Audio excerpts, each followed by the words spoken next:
Welcome, everybody. We probably will still have folks join us these first few minutes. I see some repeat faces, so welcome back from the last couple nights. My name is Abby. I'm the Director of Education Services here at the Durham Museum, and I'll kind of moderate our panel for the evening. And ask the questions, and we'll let our panelists provide some really great content. The last two nights have been really wonderful. I know I've learned a lot. I hope our participants have too. So tonight's topic for our workshop is diversity, equity, and inclusion. So this is the third and final workshop for Teachers Week. And I've just kind of, as part of my intro, been telling people how grateful we are that we could still do something for what normally is our annual Teachers Night. We were able to kind of try to think creatively and ask ourselves, instead of canceling the event, is there a way we can do it safely?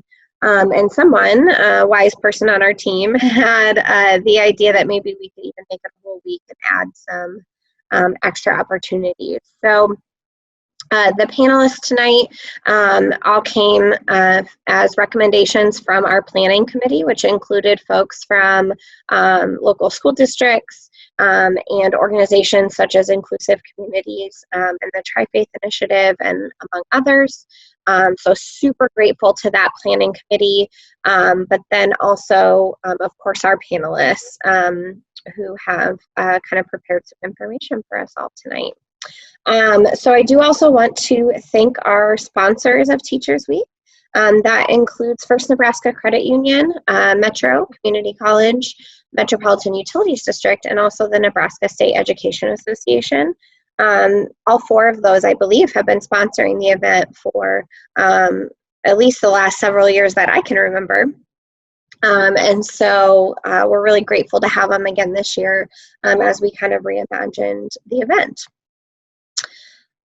So I will go ahead and jump in, I think. Similar to, again, if you're joining us again from past nights, similar to the other nights, I will start by just having our panelists introduce themselves. If you did recently look at the list of panelists for this evening, Ashley Spivey with IB Black Girl, the founder of IB Black Girl, was planning to be on our panel. She did have a last minute kind of family emergency come up, so she's unable to join us. But we have three amazing panelists here with us tonight. It's probably good that we don't have all the panelists we were planning on for this one, because it's so hard to kind of trim down, I guess, the content for this. This is obviously a huge topic. I know you all are going to have a lot to share, so we will get to it. So with the first question, I'm just going to ask that the panelists introduce themselves and their kind of position, organization they work with. I kind of joked at last night's panel. This first question is kind of, why did we pick to be on this panel? So kind of setting that tone for the information you're going to provide to us. So I will just kind of go in order on my screen that has seemed to work the last couple nights, and then we'll just kind of maintain that order. So Abby, you are up first, it looks like.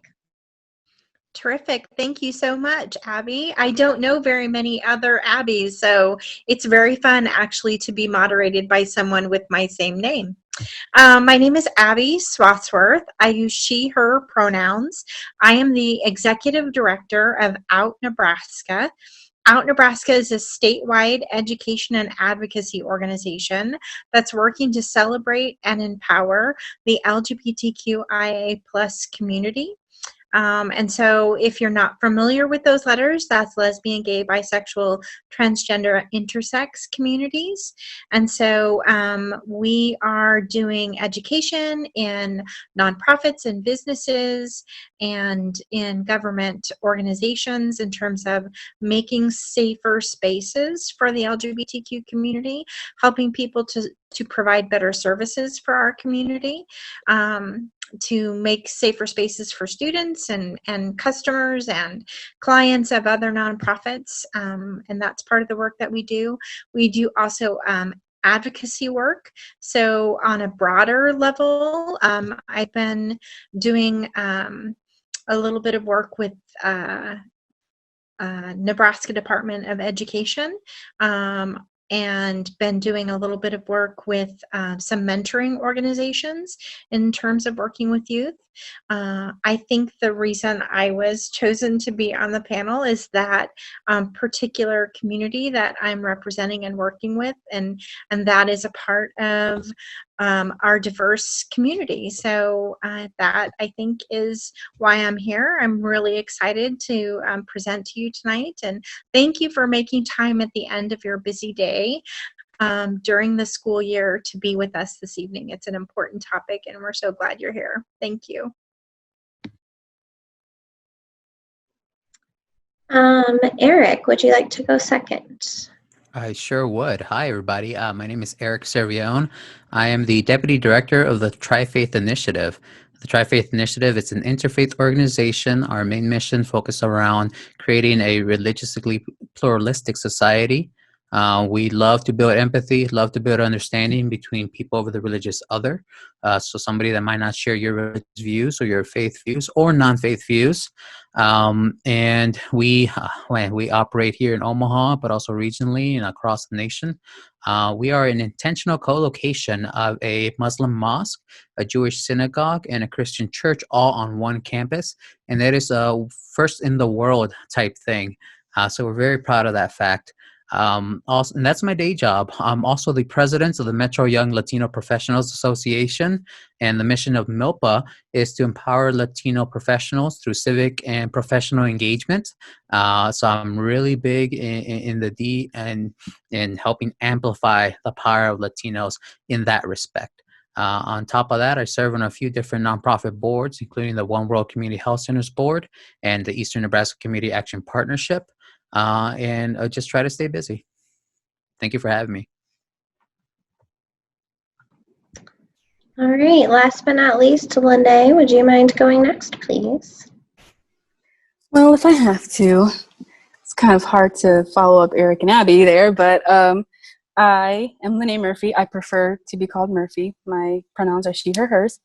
I work with inclusive communities as a contractor, and I am also a counselor with their program Inclusivity, and that involves having kids from all over Nebraska, all the schools in Nebraska, and some from South Dakota.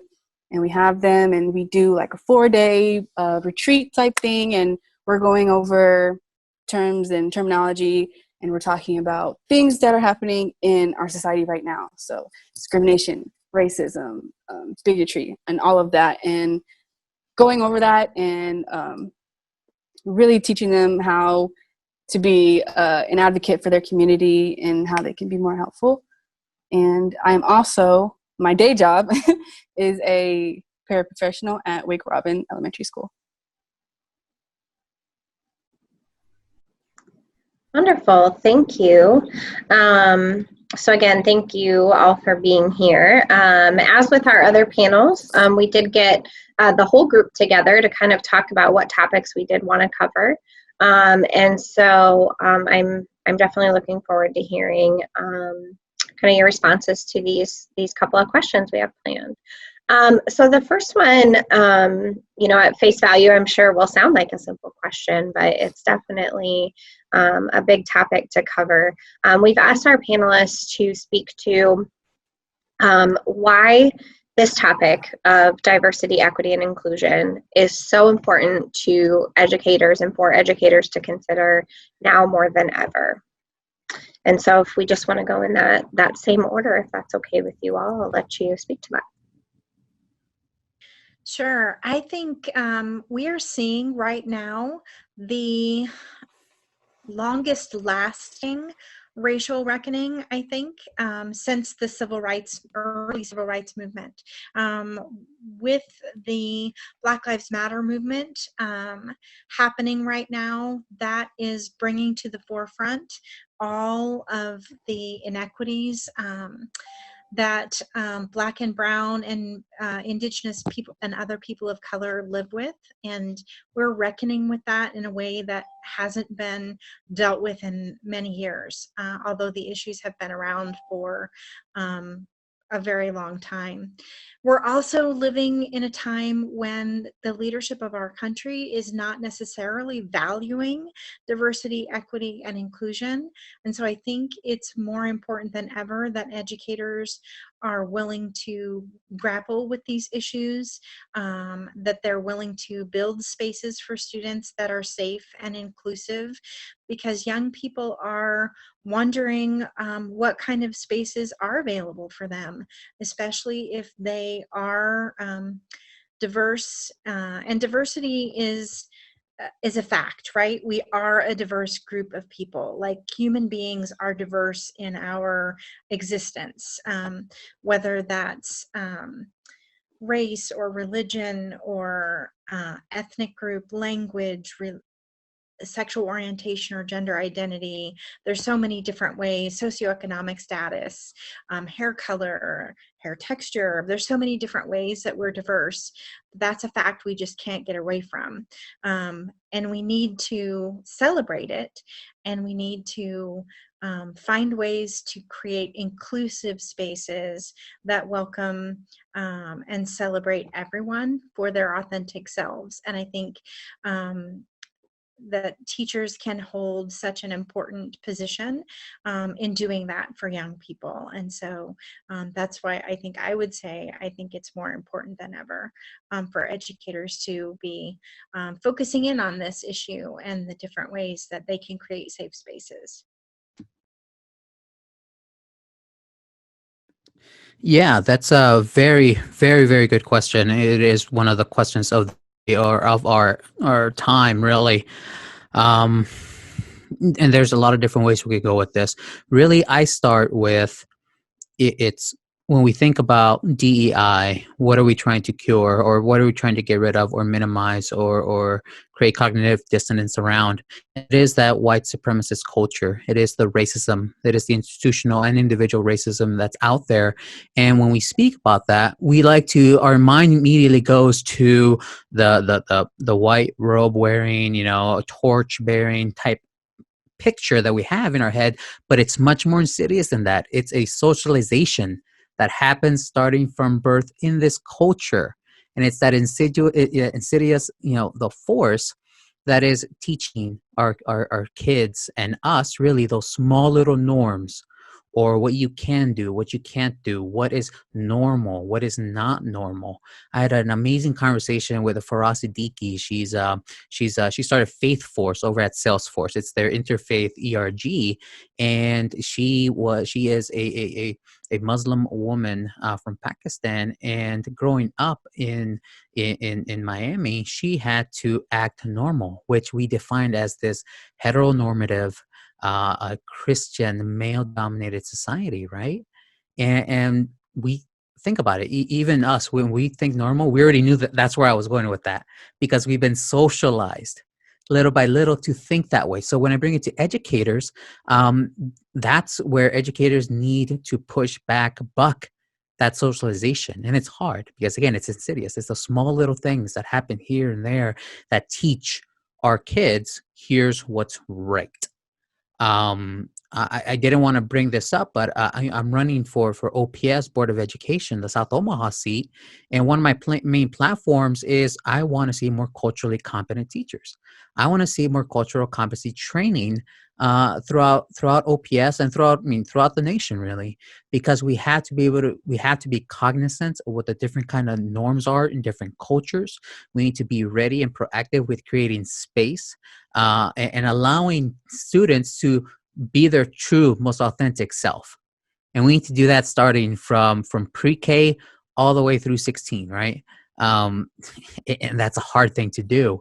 But yeah, I think that's why DEI work is so important, especially to educators, because they play such a huge role in the social, emotional formation for our kids.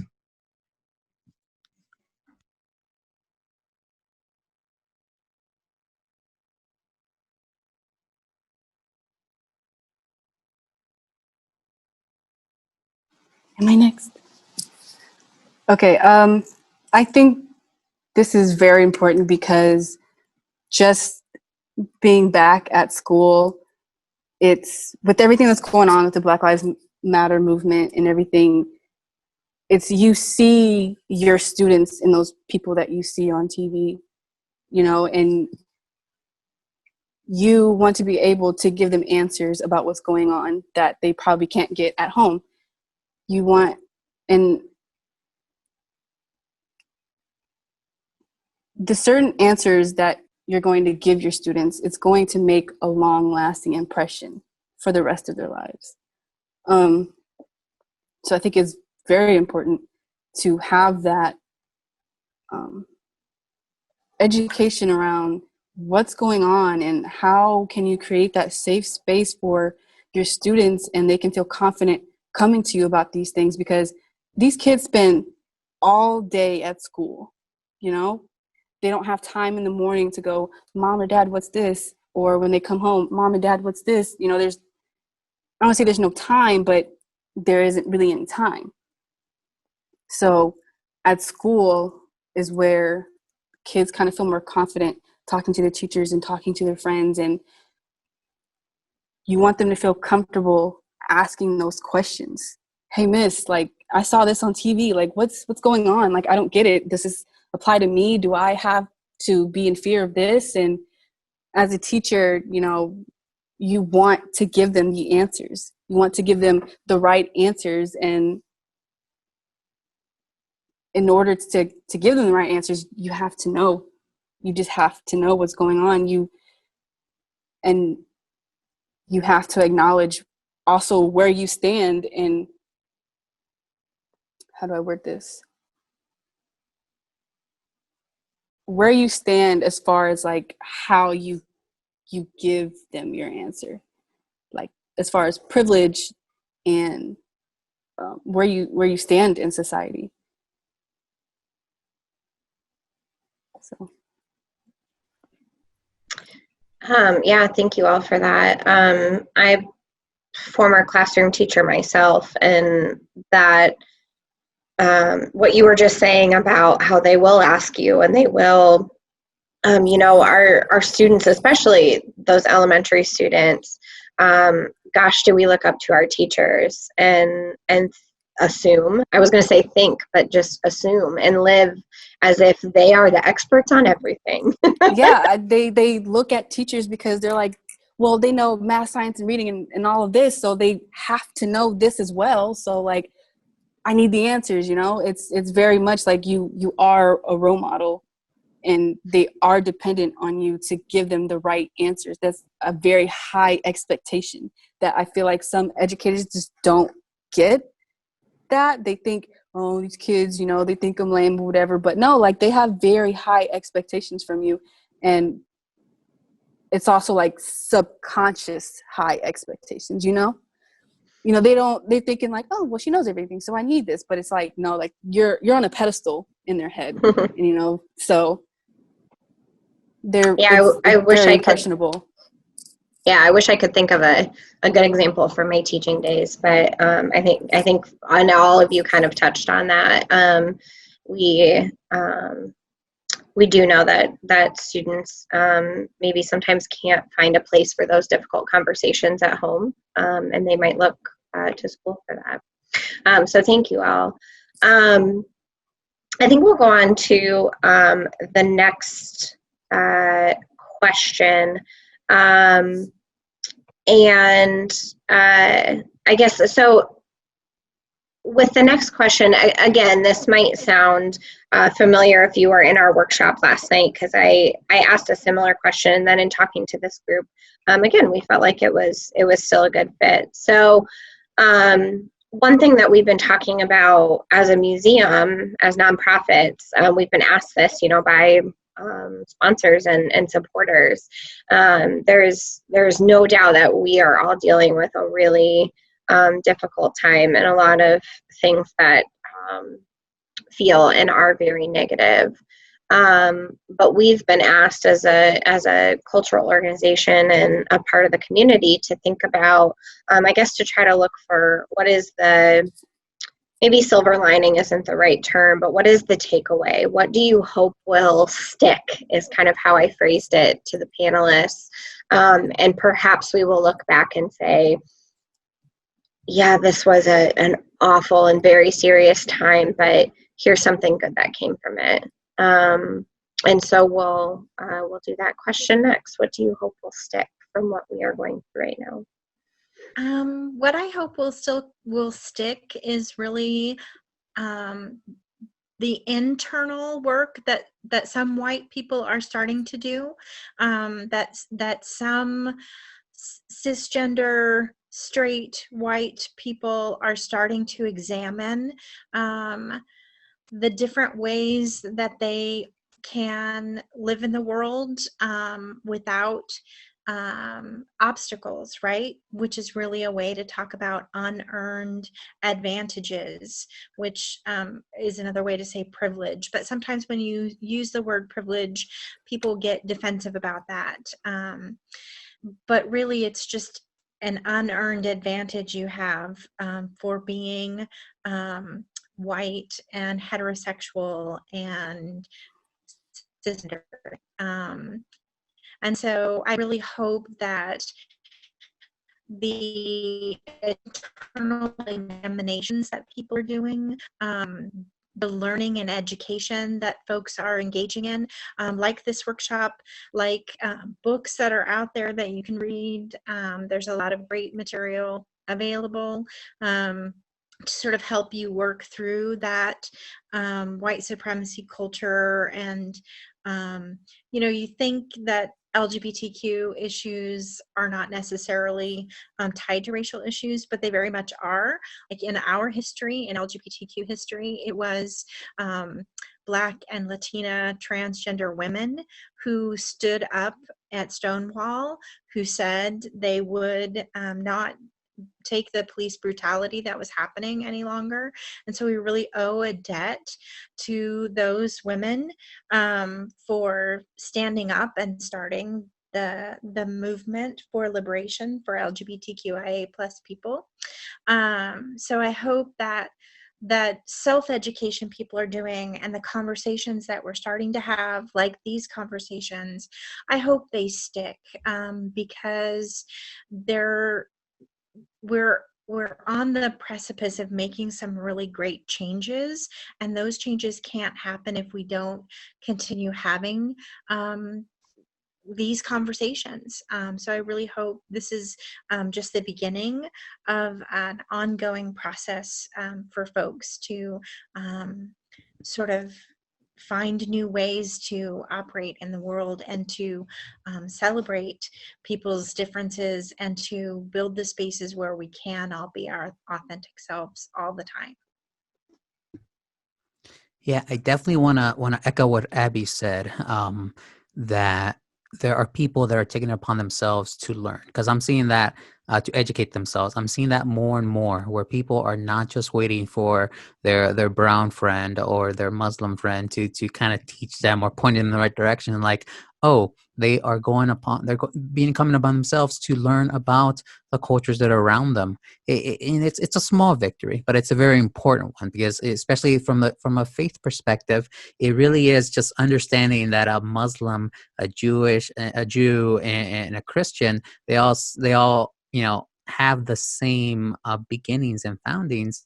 And people don't realize that. Even my brother, conversation a few months ago, he didn't realize that Muslims share a lot of the same story as Christians as he was. So I think that's a great one that can't be minimized. The other piece is that I'm seeing more advocates out there. And I mean advocates in terms of allyship.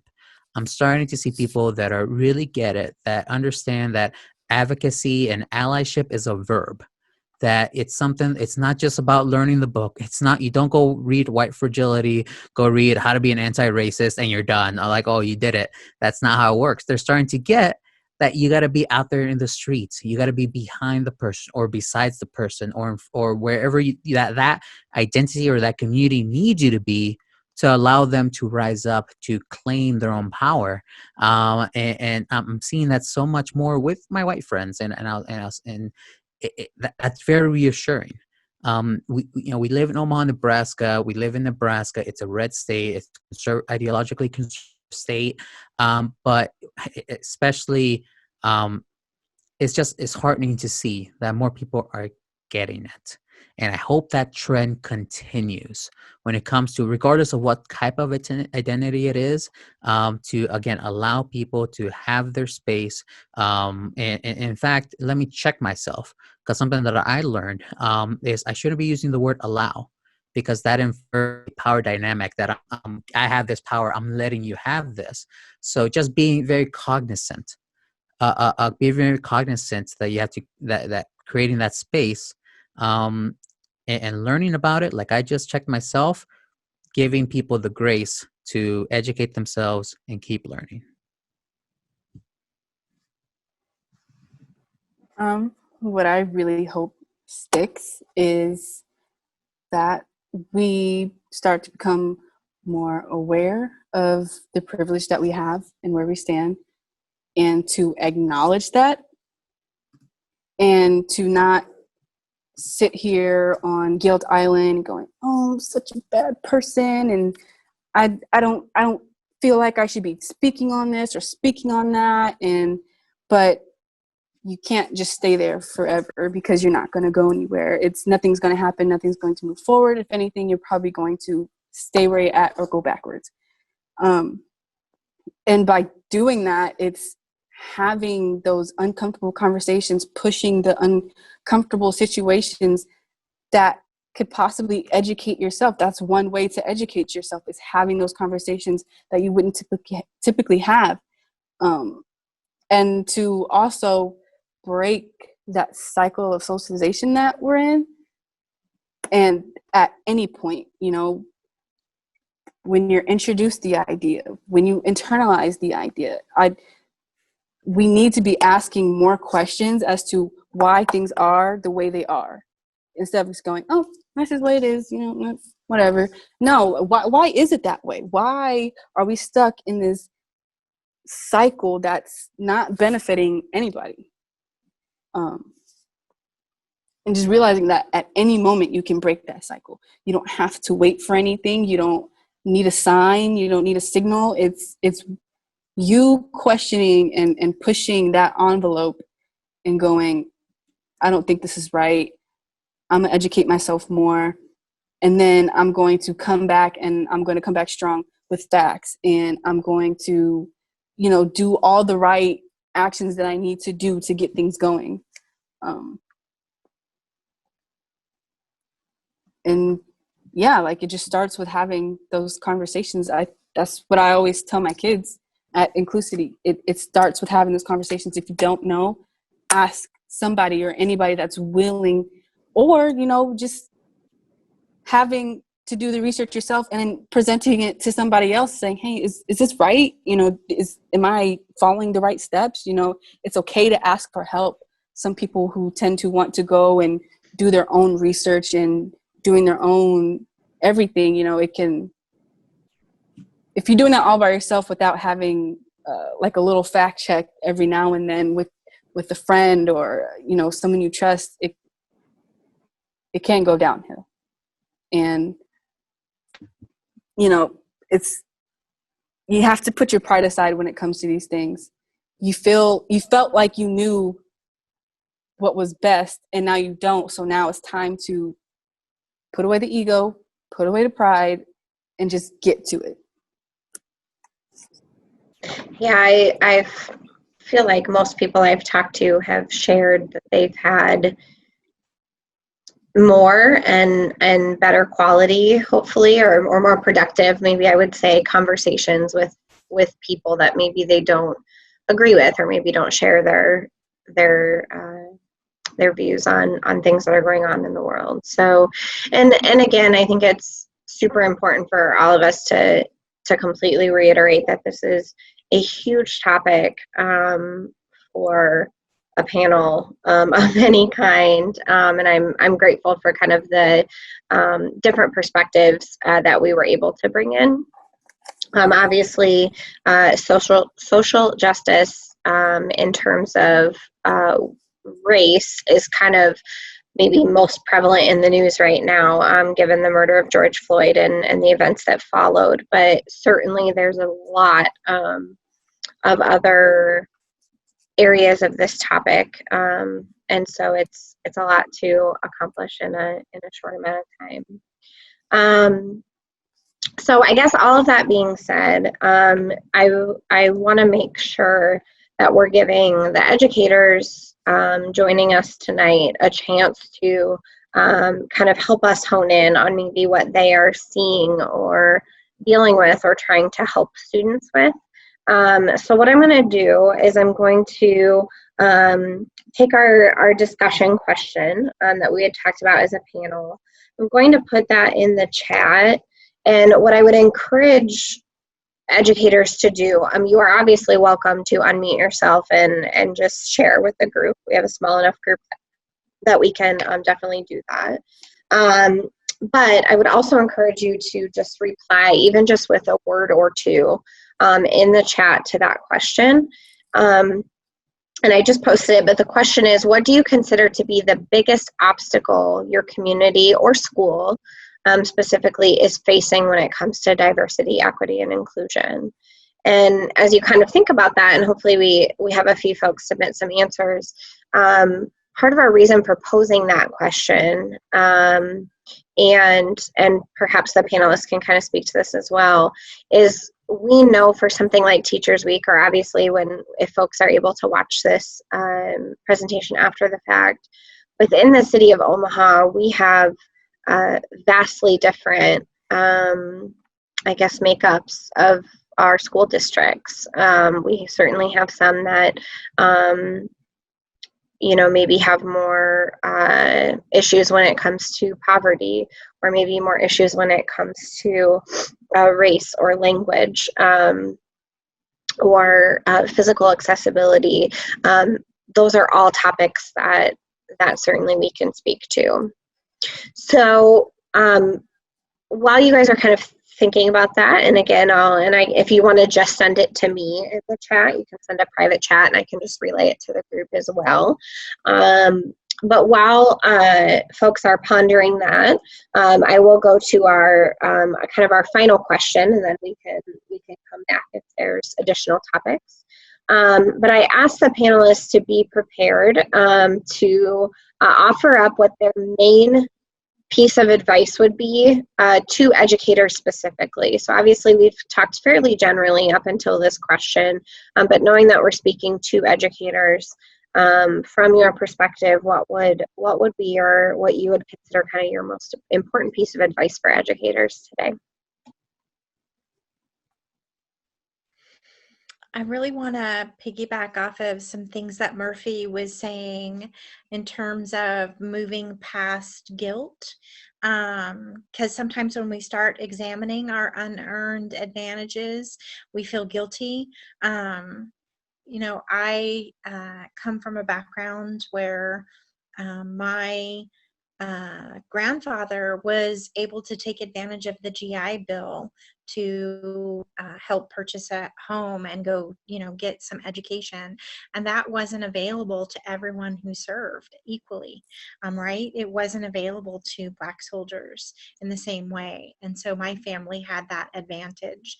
And there's a part of you, when you start examining the different ways that you have your own things, you can get stuck in feeling guilty, and that doesn't help advance the conversation. And so like Murphy was saying, try not to get stuck there. Allow yourself a little time to think about that and what that is, but then say to yourself, I'm dedicated to advancing equity and inclusion. I'm dedicated to creating that safe space where everyone has the grace to be their authentic self. Thank you for checking me, Eric, on allowing people to be their authentic selves, where people can be their authentic selves. And just take that, and don't be afraid to make mistakes, right? As you're working through these issues, it's a process. There's no final destination. You don't just get to say, you don't check off boxes and say that you're done with this work. It's sort of an ongoing thing, and you'll make mistakes. I'll make mistakes. And then we just have to kind of continue doing the work. So, I don't know if that's super specific to educators, because I think that kind of goes for all of us on this journey. But I think it's equally important for educators to be doing that work as well, and to be moving past guilt and into that commitment to creating those spaces. Again, just to expand on what Abby had said, I have a couple things, and it boils down to the allyship is a verb. I mentioned this earlier. It's a verb. It's something that you do. It's action. It's not just educating yourself. It's putting that into action. Think about the small things that you might do in how you build your curriculum, what instructional method that you use, how you control the classroom when it comes to DEI. Really put your thought and be intentional on how that affects the students that you're teaching. And just keep that in mind. Know your audience. That's socialization. I use the word insidious because I feel like it is. And like I said earlier, I had to check myself, because again, it is a learned behavior that even DEI practitioners and people have to break in themselves. And something that I also tell some of my we'll call them progressive friends is that, or those that are all about the fighting the man or fighting the power, is we have to allow the grace for people to make mistakes. You can't let that one slip up, and then they're canceled, right? I'm not a big fan of cancel culture and such. We have to give them that grace, because we're all still learning from generations of very intentional, institutionalized racism, white supremacist culture, et cetera, heteronormative culture. So it's going to take a while, and we have to be patient. And I know patience is a bad word to say sometimes, but it is a long fight. Yeah, that's what I would say. I would say ask questions, ask questions, ask questions. It's okay to seek extra help. If there's something that you just can't understand, that you just can't fully wrap your mind around, it's okay to ask questions. It's okay to have those conversations. It's very important to have an outside perspective, outside of yours, but to have that third party, that almost neutral party, to help you kind of get through the fog, it's, even if it helps a little bit, it's still a lot, And I'll say specifically for educators, join groups. From my experience with talking to teachers love groups. They don't like to do anything, well, I'll say they don't like to do anything alone, but they prefer to not do anything alone, especially if it's uncomfortable. So I would say join whatever group that you can. Have a fellow teacher, so it's not just you. Have someone that you're comfortable with to do these things with, so that you're more comfortable in what you're doing. And in turn, your friend is also being educated as well. And people will see that you are trying. They will see it and they will appreciate it. And, like Eric said, when they see that you're trying, you have more grace. We're like, okay, they made a mistake, but they're trying. They're not doing anything halfway. They're not, they're actually trying to put in effort to be a better person and to have that, reflect in their community as well, And I also would like to suggest that Inclusive Communities does Omaha Table Talks. I think they have these like every week, I believe. And they have very specific topics, each week that may hit home, and you will probably want to sign up for it. It's free. And I think that's a start. After Inclusivity, I wanted to get into the advocacy work, and I was just like, I don't know where to get started. I don't know what to do. And so one of the co-directors were like, hey, just help out at the Omaha Table Talks, and having those conversations. And even if you're just curious about the topic, it's still good to join and to give yourself that knowledge. Because I say this to my kids all the time: knowledge is power. The more you know, like, the better. The better off that you are and the people around you are. So. Wonderful. Thank you all for that. I think those are definitely solid pieces of advice. We all know that, just, to Abby's point, for everything you all just said, that's probably advice that you could give to non-educators as well. But I appreciate you also thinking about it through that lens of education. I did have a couple of messages come in to me, so I would love to share. We'll at least get to one here. And instead of kind of going in order, I guess if any of you all do have something to add, you're welcome to just jump in. So we had somebody write to us in the chat that's teaching remotely. So we did a teaching virtually workshop last night, and we did briefly touch on kind of the inequities that we're seeing.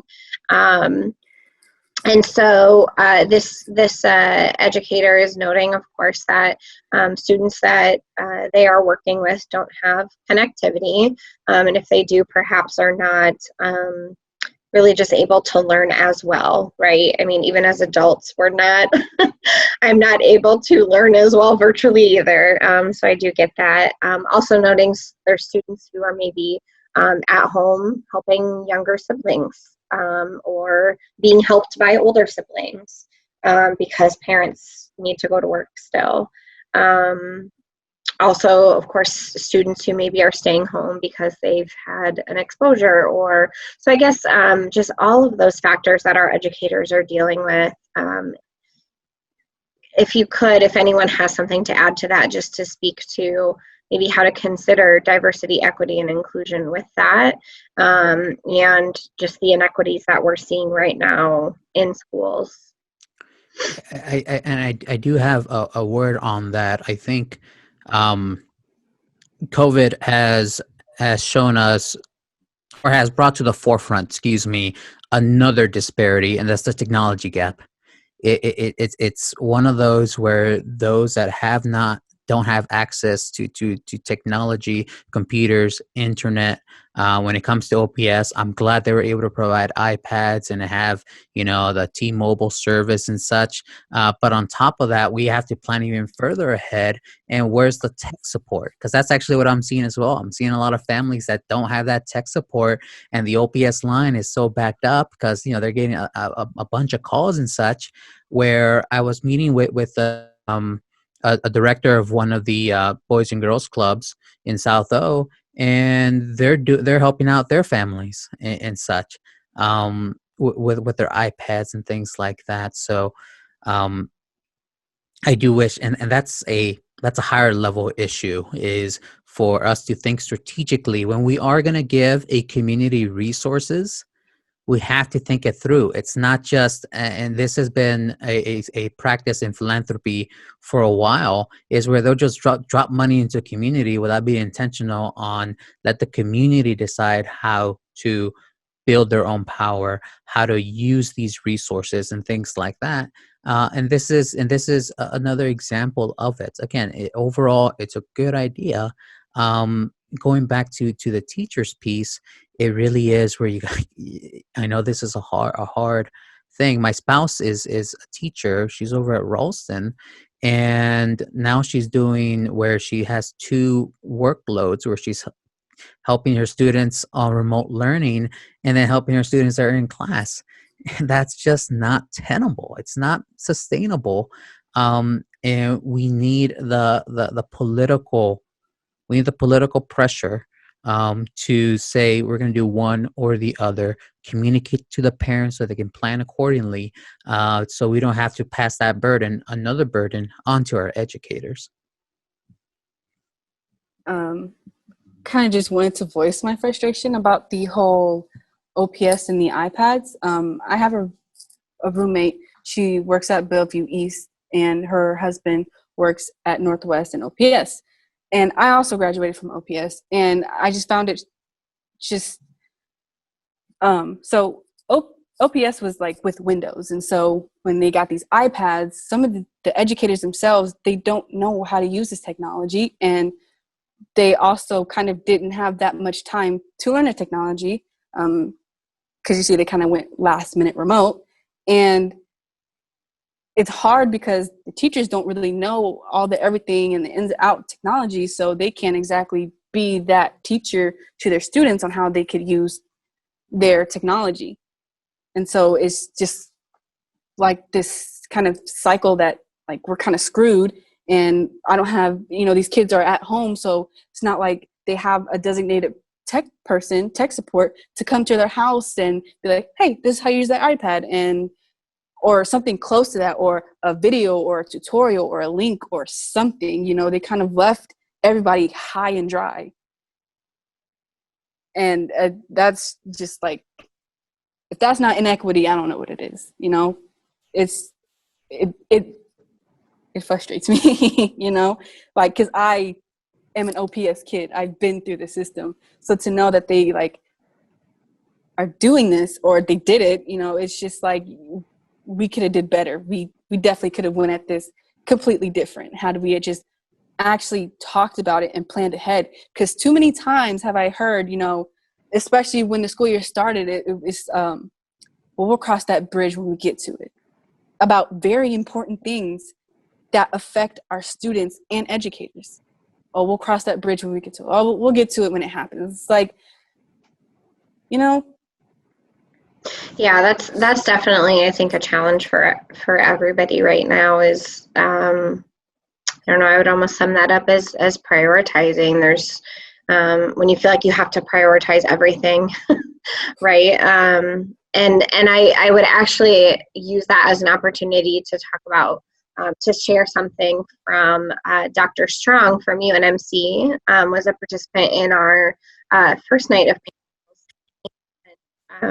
I won't get into it too much just for the sake of time, but she shared something with me, with us, that I know really resonated with me, and I heard from a few other folks that were like, oh, and it was just about something she called decision fatigue, and how there's all sorts of research out there about when you have to make a lot of decisions, basically it gets harder to make decisions, and it gets riskier kind of to make decisions. You maybe don't make as good of decisions.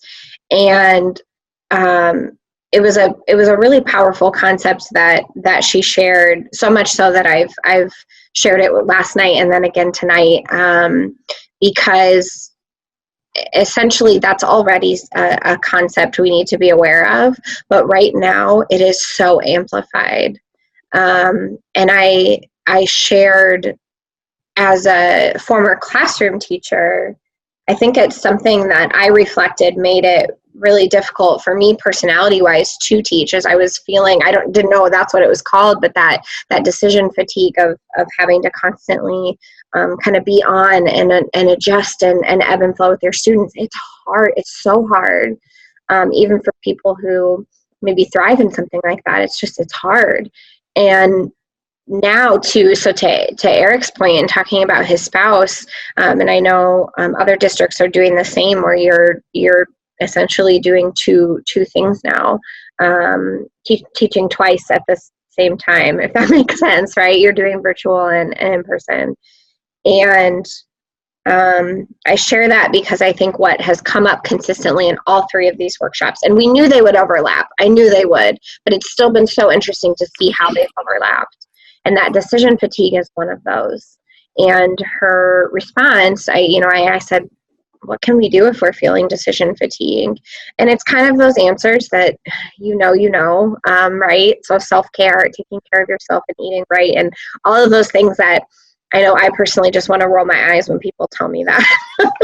Like, I don't want to do those things. I want it to just be better.